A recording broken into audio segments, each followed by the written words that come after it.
This is Annie Fox for Family Confidential, Secrets of Successful Parenting. My guest today is Beth Engleman. Beth is a former elementary school teacher, and as a game developer, she's worked for Leapfrog Toys as well as Disney. Her column, Mommy on a Shoestring, appears in over 30 local papers around the Chicago area, as well as on the Chicago Sun-Times Pioneer Press website.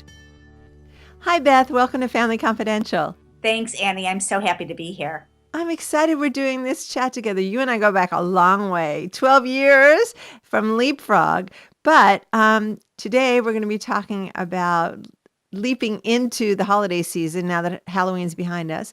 And I know you've been doing Mommy on a Shoestring for a while, and I figured you'd be the perfect person to talk to about tips for having a great family holiday without breaking the bank, right? Oh, absolutely. And so that's the biggest thing. I think the biggest stress release is not to overspend. I think if you can not overspend and you can figure out ways to show your gratitude, gift people, of course, celebrate the holidays, but you don't have to go crazy when it comes to money.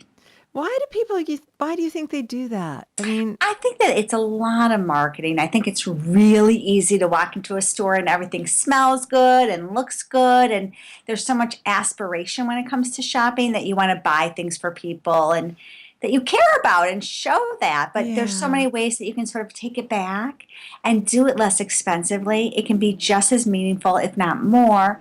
And it doesn't have to be, A, too expensive, but also it doesn't have to take too much crazy amounts of time. Because that's another thing that's just as valuable as not spending money is not wasting your time. Oh, yeah, that list where you feel like you have to get all of those gifts and you have to go to 10 different stores to do it, and the parking and waiting in line to get to the cashier and all that stuff. But here's a question. I'll play devil's advocate for a minute.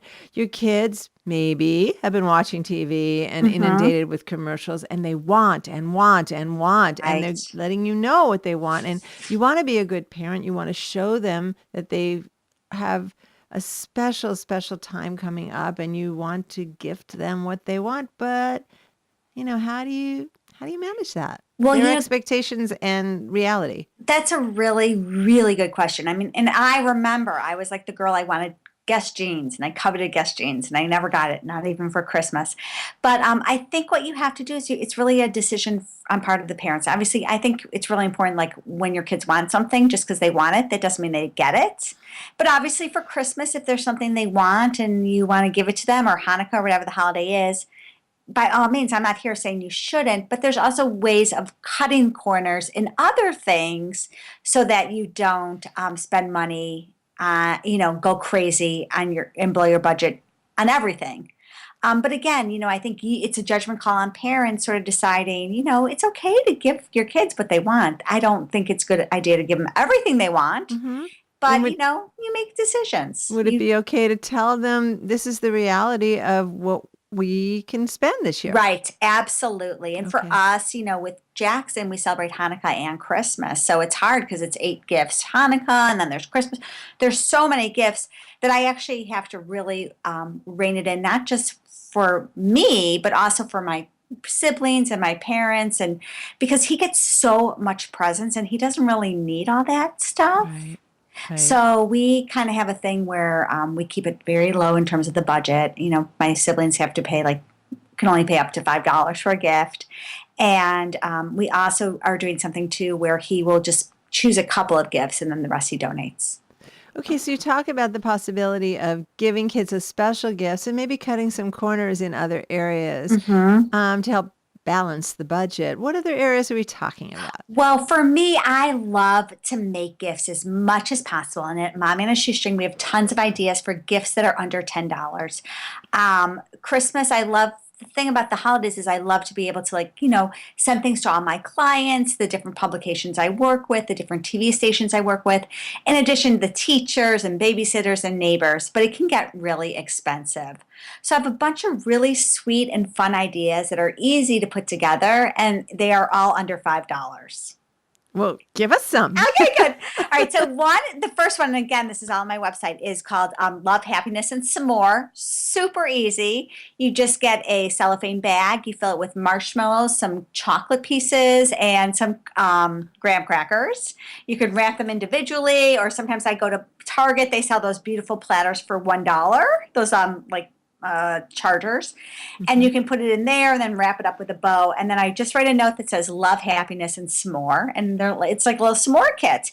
You Oh, can add some that's great. twigs, being in Northern California, so that they can actually use them as s'mores. But it's a really sweet, thoughtful gift. And guess what? Inexpensive. I was just thinking you can add some matches too. Yeah, sure. Absolutely. I mean, you can really make it Or cute. candle. Yeah, right. Absolutely. You can make a candle by melting wax in an Altoid box and adding a wick, and there you have a candle.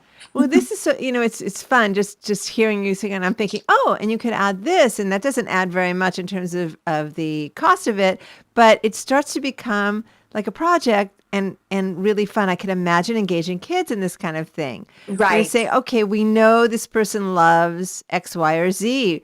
What can we make to show that we love her and give her some of what she likes? Absolutely. Another thing we love to do, this is my business partner, Jenna came up with this, is she goes to thrift stores and she buys little teacups and she'll fill them up with different gifts for people. So, example, like a teacher, maybe you want to do cutie nails and you fill it up with like an emery board and maybe nail polish and a top coat or whatever it is.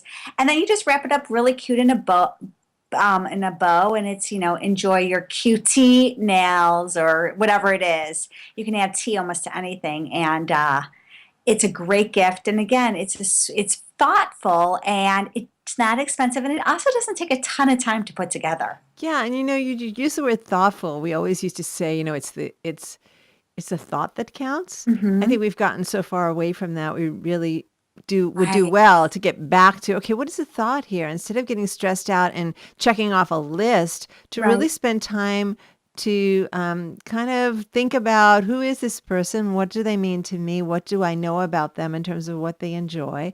And how can I just show that I'm so happy they're in my life? Right, exactly. In fact, one of my favorite gifts is really a thoughtful gift and it costs almost nothing. We did it for my son's teacher last year.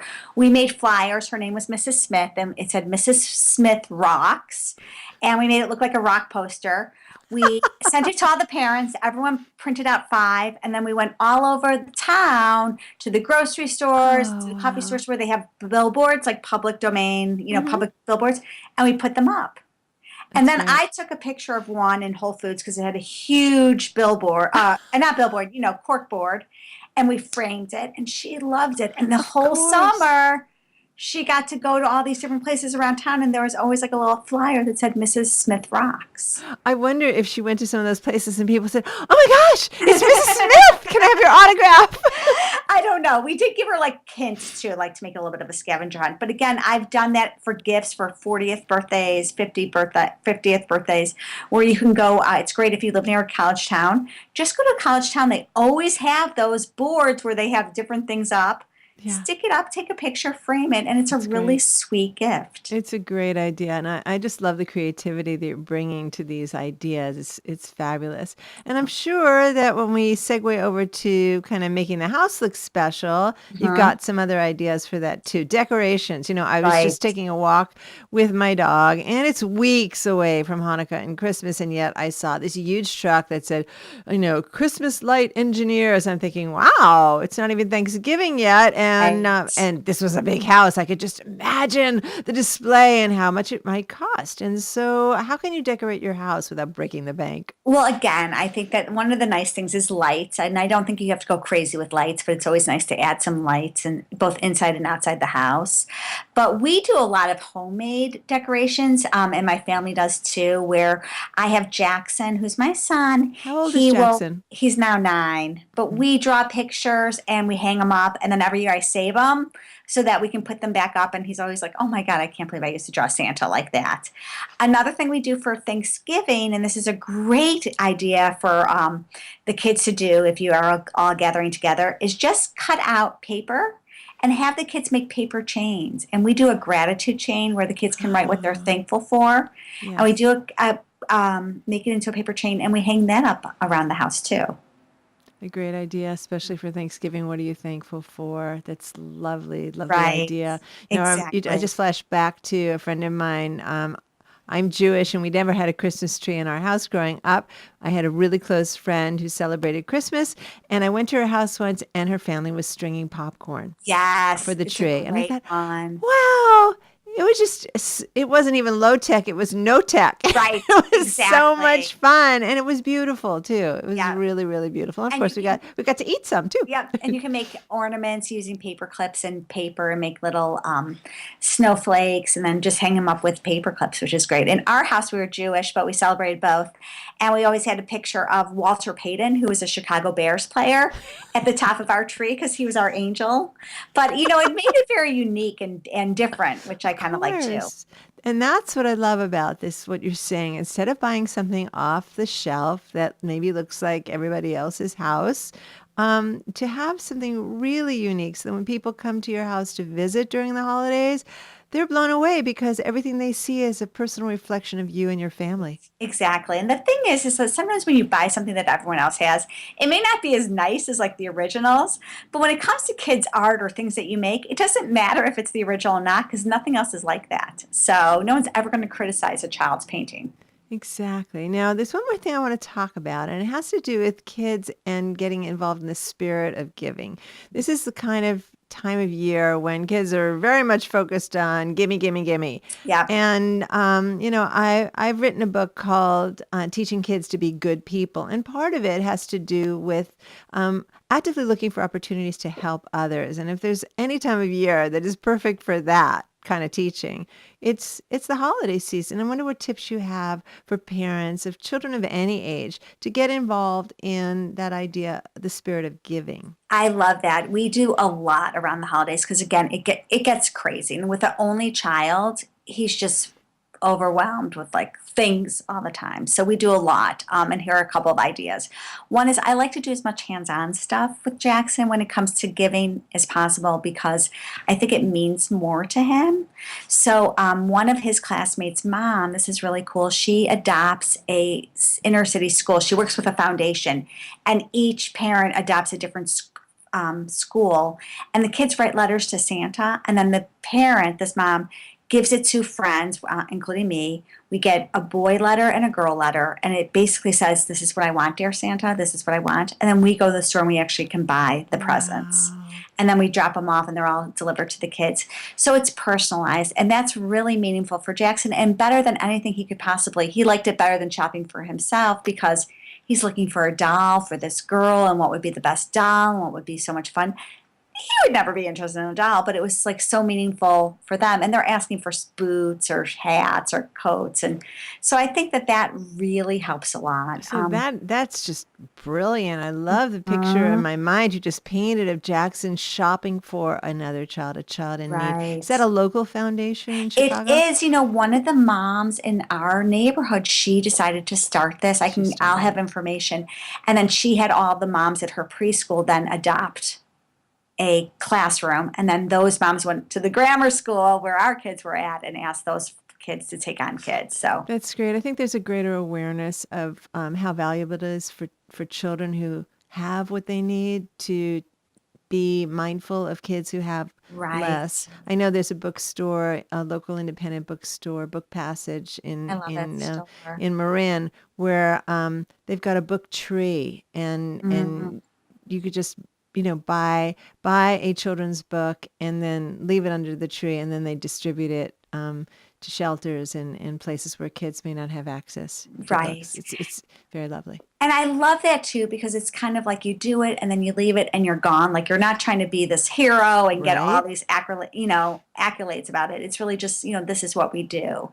And Jackson's really good about, we go through the gifts and he chooses what he wants to give away.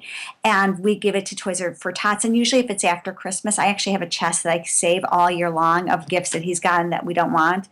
And we deliver it to Toys for Tots Wonderful. for the holidays. Yeah, and he loves it. I mean, we have a $80 gift card to Toys R Us, and he wants to use it for the kids. Oh, fabulous. Well, you've Yeah, taught him well. These are just great life lessons that you're thank instilling you. in Jackson. This is fabulous. We only have a couple of minutes left, Beth, and I would love for you to give our listeners and our viewers an opportunity to find out more about what you do and where they can learn more. Oh, well, thanks, Annie. So my blog is mommyonashoestring.com. It's all about living large on a shoestring budget.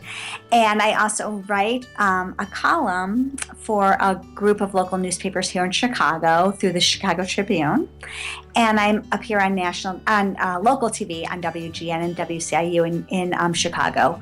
But again, anytime you want to reach out to me, I'm on Twitter at Mom on a Shoe. I'm on Facebook and Instagram. Very good. Thanks so much for this time. You've given me lots of ideas, and I'm going to be spreading them to people I know, because not only does it save you money, it seems like the secondary part of it. I think the bigger part of it is that it brings the family together in a really unique and special way so that the holidays really have meaning. Right, absolutely. Well, thanks, Annie. Thanks for having me. Thank you, Beth. Have a good day. This is Annie Fox for Family Confidential. To learn more about my work with tweens and teens, visit anniefox.com. And please check out my new book, the Girls Q&A book on friendship, 50 Ways to Fix a Friendship Without the Drama. And tune in next week when my guest will be J. Richard Knapp. Jim is a children's book author, as well as the CEO and founder of StopBullies.com. Until next time, happy parenting.